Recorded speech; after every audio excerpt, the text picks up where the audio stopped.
Jitubhai Thakkar, Bhuj broker એસોસિએશનના ઉપપ્રમુખ તરીકે આજે અમે ઘણા વર્ષથી આ પ્રજાસત્તાક દિનનો ઉજવણી કરી રહ્યા છીએ. એમાં અમે દલાલ બ્રોકર એસોસિએશન વતી તથા બ્રોકર એસોસિએશન તરફથી આ પ્રોગ્રામ રાખીએ છીએ. અમે અત્યારે આ વખતે ઊંધિયો, બ્રેડ ને જલેબી એ આમ જનતા માટે પણ આપણે નાસ્તા તરીકે રાખેલ છે. બ્રોકર એસોસિએશનમાં સંકળાયેલો છું.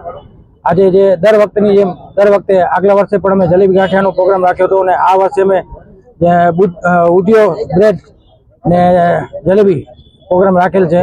તો સર્વે ભાઈઓને પણ આમંત્રણ છે અને તમામ મિત્રોને પધારવા વિનંતી.